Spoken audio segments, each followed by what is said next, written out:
𝕴𝖗𝖘𝖍. Welcome to part 6 and the final part of part 1 of James Bonwick's Irish Druids and Old Irish Religions. Now this concludes the Irish Druids part, and the final 3 chapters are on neo-paganism, neo-Druidical beliefs and Druidical mysticism. Now we have to bear in mind that this was published in 1894, which was the start of the Celtic revival in Ireland, and these were the beliefs of the academia at the time. Go market.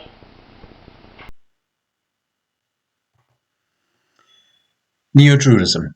Edward Davies, author of Mythology and Rites of British Druids, was one of those who, with 𝕴𝖗𝖎𝖘𝖍, regarded the archaic theory as having its foundation in Genesis.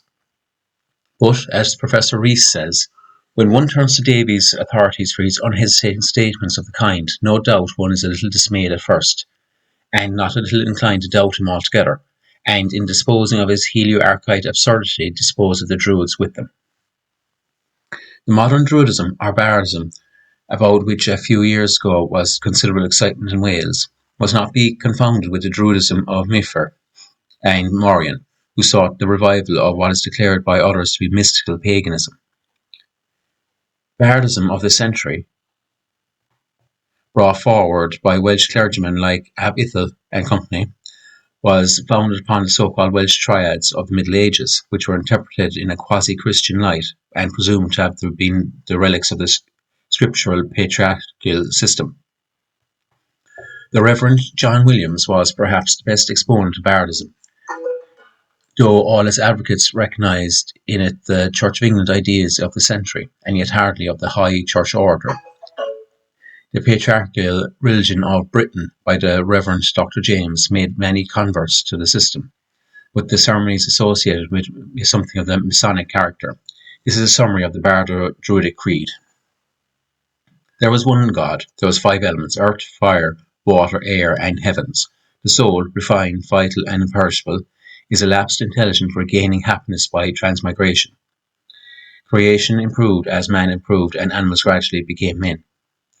Man develops by experience in different states of being. Celestial beings aid man in development. Ultimately, all will be happy and evil finally extinguished. All these views were gathered from the said triads, though regarded by many pious Welshmen as teaching opposed to Christianity. Morien's reading of the triads is something very different, for the Light Britannia has no Bardo-Druidic creed. Druidical belief. Immortality was adjudged to be a Druidic creed. The Inverness Gaelic Society's journal has this affirmation. They looked for immortality more substantial than the rewards of fame in a heroic state in the far-off spirit land to which the bards, it would appear, issued the passport. There lay in the realms of mystery. Beyond that, however, was the roofless house of lasting doom, to which illustrious spirits eventually passed. As the Sky Tale implies, there is a happier region in the beyond, from which there was no return. The ghosts that appeared came, for they are said to be by spiritualists of our days still to come, from a sort of pleasant purgatory, where they enjoyed a while a free and easy condition of existence. Animus Marcellinus recorded, the Druids, who, united in a society, occupied themselves with profound and sublime questions, raised themselves above human affairs, and sustained the immortality of the soul. On the other hand, Archbishop Whately and many more maintained that there was no proof of immortality independent of revelation. This idea of life had, however, a particular connection with pre-existence and transmigration. Thus, George Eliot refers to their findings, new bodies animating them in a quaint and ghastly way with antique souls. So, Wordsworth, our life's star hath elsewhere its setting, and cometh from afar. The soul descended into the womb of nature to be reborn into another body. Caesar asserted that Druids are anxious to have it believed that souls do not die, but after death pass from one to another. Tryon fancied men of the Stone Age accepted reincarnation, since they buried their dead crouching to imitate the babe in the womb. Lord Brougham asserted that the ancients all believed in the soul's pre-existence. Theosophists hold that Druids recognized the karmic land. Mormons shared like fate. Morien refers to souls waiting in the Sea of Anwan, to be called up to inhabit new bodies. Taliesin sang, "My original country is a land of cherubim." What the Irish said upon immortality. Their word, nulloch, new belly, implied regeneration. Their many tales of transmigration of life under varied conditions are well known. In an old manuscript has this of a ghost. Fionn never slept a calm sleep from the night of day of his death. This, says O'Kearney, is a poetical license and evidently refers to the time when the spirit of Fionn, according to the Druidic doctrine of transmigration souls, should assume immortality in some shape and character and revisit the earth. The same author, noting dialogue between Patrick and 𝕲𝖗𝖍, who had been 300 years on the land of youth, observes, "It is doubtful if Patrick ever saw the real Oisin, but only some Druid or 𝕴𝖗𝖎𝖘𝖍 who believed himself to be Oisin revived." Don Ross, taking the creed of the old Scots, said they held a modified form of Pythagorean metaphysicosis, for the soul represented as emigrating into the lower animals and even into trees, stones, and other inanimate objects. Two versions are given to the lives of Tuathail Mac Coirle. One, that he lived 100 years as a man, 300 as a deer, 300 as a boar, 300 as a bird, and 300 as a salmon. The other was that he was 100 years a man, 20 a hog, 30 a stag, 100 an eagle, and 30 a fish. To this day, butterflies are spoken as souls of some deceased person. Dr. A.G. Ridgely, QC, when quoting from pre-Christian manuscripts, is careful to imitate that they were not more historically credible or useful than the Hellenic, the 𝕲𝖗, or the Iliad. He gives the wonderful adventures of Fintan, who passed through many lives on earth and appeared to Patrick. He was a year beneath the waters of the deluge, but in a fast sleep. A couple of verses of the poem will suffice. "I was then in Ireland, pleasant was my condition, when Partholon arrived, from the Grecian country from the east. After that the Tuatha arrived, concealed in their dark clouds. I ate my food with them, although at such a remote period." Dr. H. Waddell, dealing with the Druids, points out, "Purification by fire for body and soul, and assimilation thereby to the purest essence of the universe, were the fundamental ideas of their creed, the infallible meals of the highest and most acceptable apotheosis." Rees remarks that they believed in dominant fate and transmigration is pretty certain.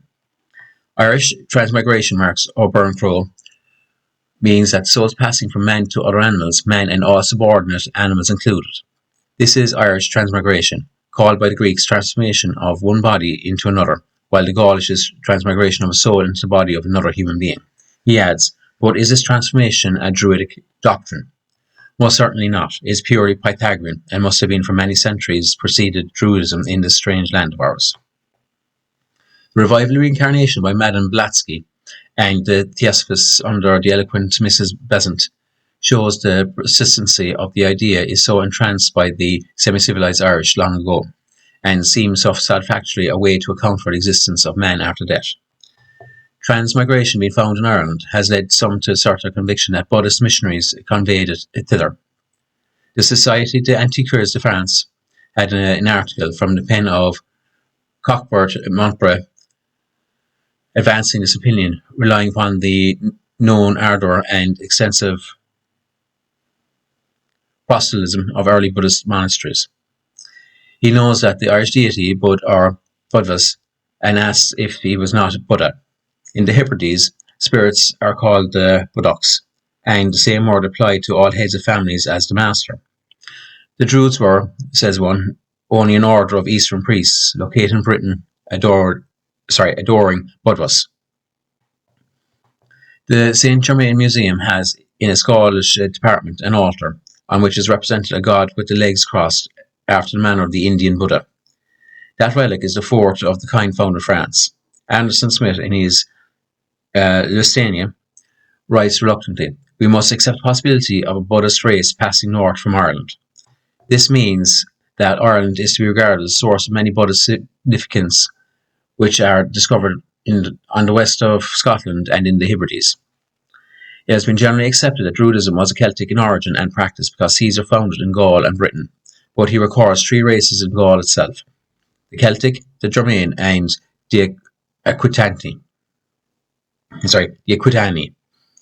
The Britons were, to him, Belgae, or of German connection. He knew nothing of Ireland or Wales, in which two countries he would have seen the fellows of these Aquitani a darker people in either Celt or German. Professor Rees, one of the highest living authorities, was justified in thinking that Druidism was properly to be traced to the race or races which preceded the Celts in their possession of the British Isles. The Iberians with dark eyes and hair belonged to the Isles, as well as North West and South West Gaul. In Brittany, as well as Wales, to this day, the Iberian and Celt may be seen side by side. A discussion has arisen in French scientific journals as apparently different views of Druidism in writings attributed to Pythagoras and to Caesar. Hermand pointed out their contradiction.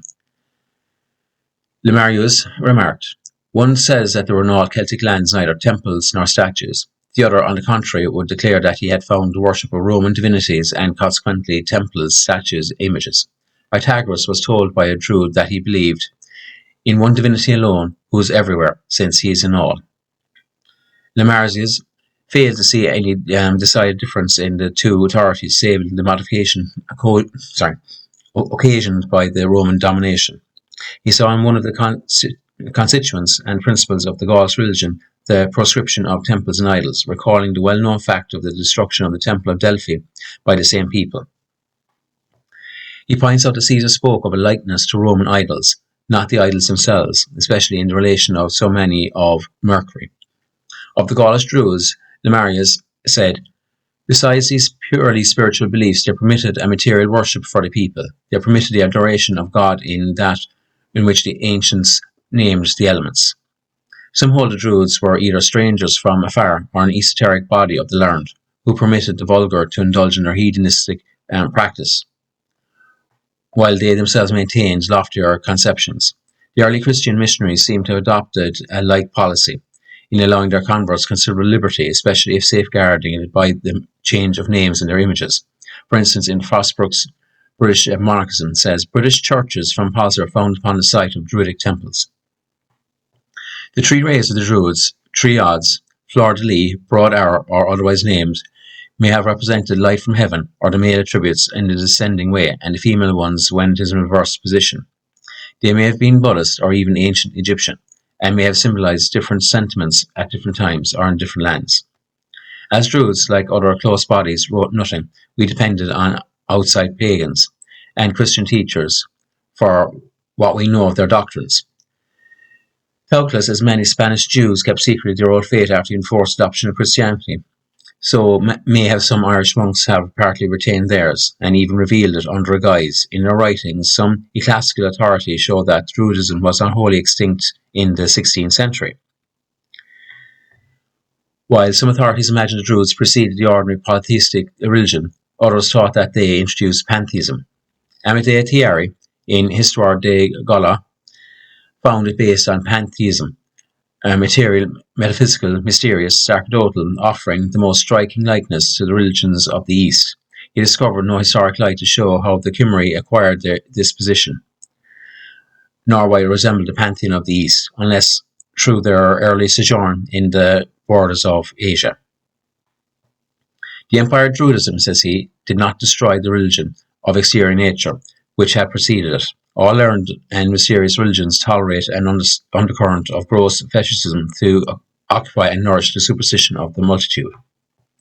Again he writes, but in the east and south of Gaul, where Druidism had not been imposed at the point of the sword, although it had become the prevailing form of worship, the ancient religion preserved more independence, even under the ministry of the Druids, who made themselves its priests. It continued to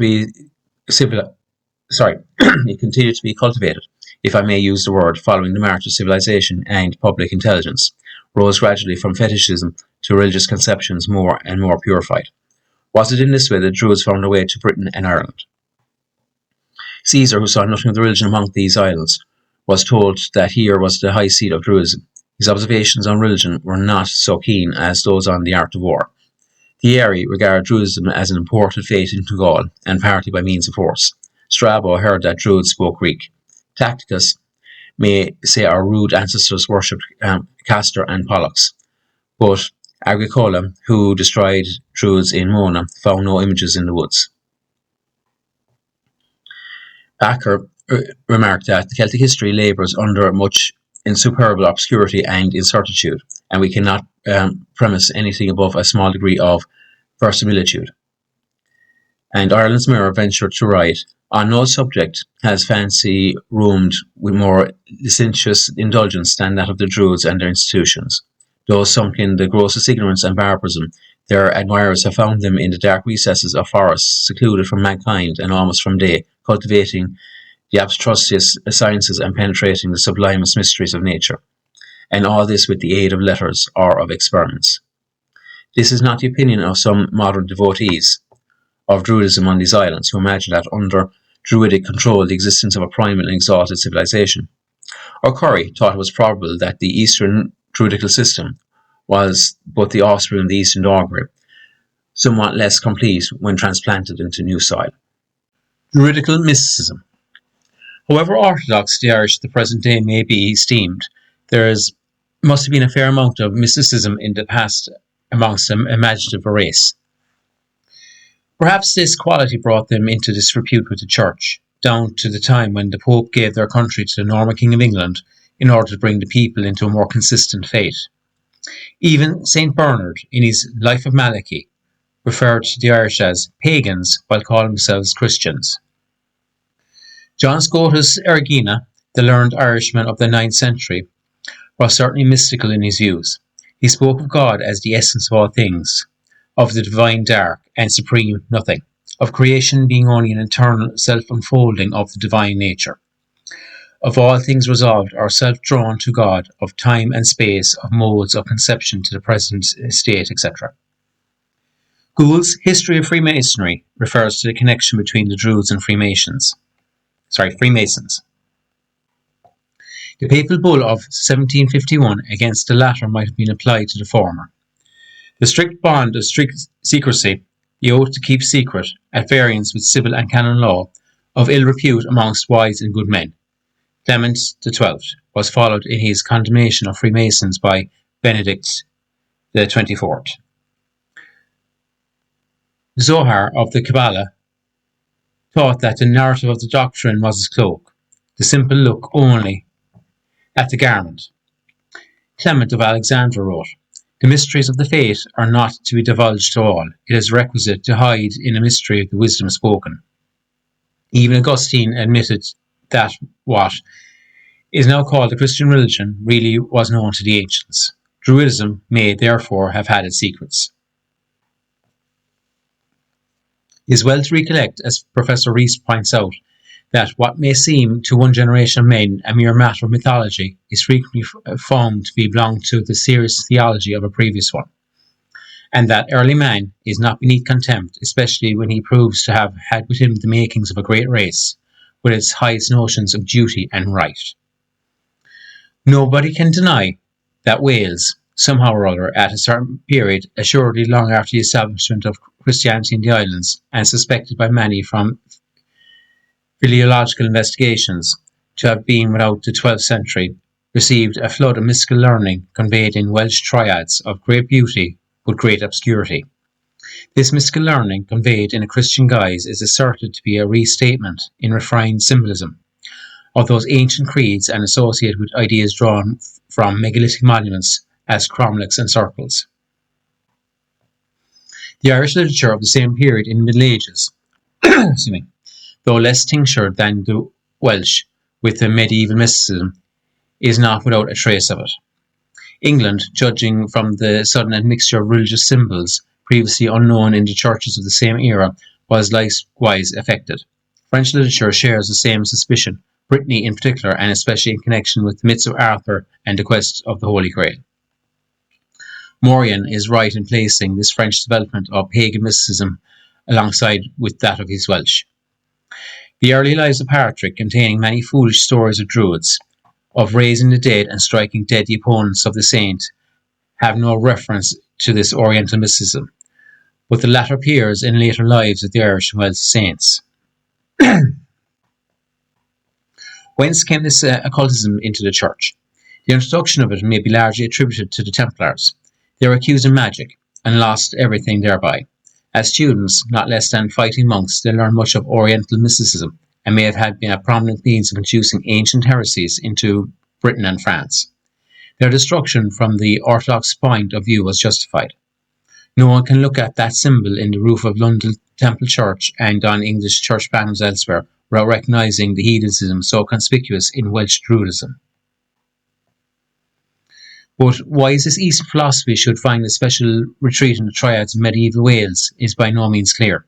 It is, however, a singular fact that the introduction of this mysticism appeared almost simultaneously in the Sufism of Persian Mohammedanisms, as exhibited in the poems of Hafez, Sadi, etc., and is still to be found in the sect of the dancing dervishes. Did it reach Wales through Spain and France? There is little or no evidence of Gnosticism, so full of more ancient and pagan symbolism, penetrating to the British Isles, though the later development of the Middle Ages abundant in Gnostic ideals.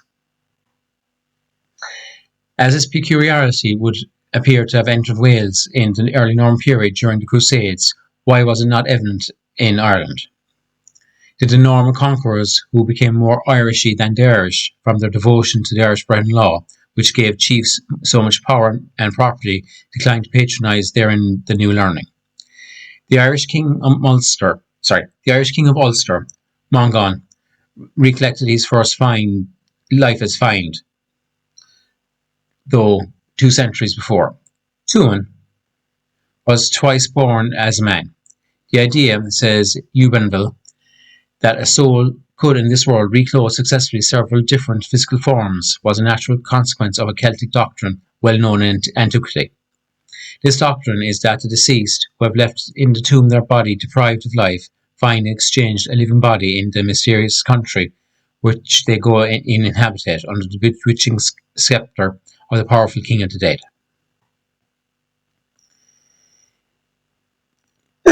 That there has been an esoteric learning in the past, which has come down to us in the form of Christian and Masonic symbolism, is now by many accepted as a truth. The Mason's tools must have been used once, though now merely badges of the worldly craft. We may therefore be excused citing a remarkable letter reproduced in Melville's costly work Veritas, professedly dealing with the esoteric laws of the Medes and the Persians, which cannot alter. The letter is signed by Mr. Henry Melville and by Mr. Frederick Tennyson, brother of the late Lord Tennyson, which is addressed as follows. To the most worshipful, the Grand Master of Ireland, His Grace the Duke of Leinster, the petition of the undersigned, humbly sheweth that we, Master Masons, are in possession of the knowledge of the lost secrets of Masonry. We can prove that the mysteries were Masonic, inasmuch as by the usage of the symbols, now unwittingly worn by the companions and masters, celestial laws were framed in accordance with sacred writings, and by these laws are obtained by the true interpretation of the lost mysteries. That in former ages, the learned rulers retained the Masonic mysteries for the use and benefit of the craft, and these mysteries were not to be divulged under a lesser penalty than death. Such mystic secrecy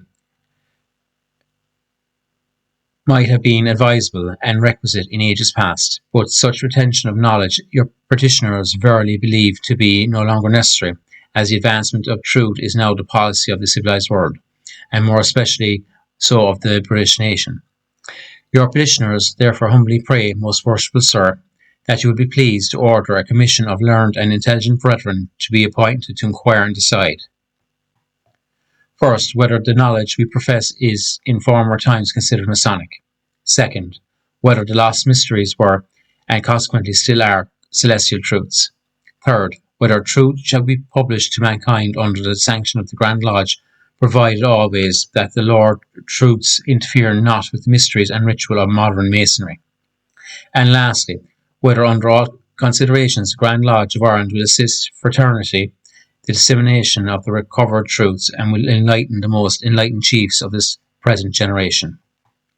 Signed, Henry Melville, Frederick Tennyson. We were acquainted with Mr. Melville in Tasmania some 50 years ago, when he had been long engaged in an investigation of ancient learning, and had even then come to the conclusion that heathen mythology was but a disguise concealing scientific truths. Occultism in these modern days, as in Madame Blavatsky's Theosophy or Maureen's Light of Britannia, attempts to explain, even to the vulgar, many the secret mysteries supposed to be cherished by the Irish Druids.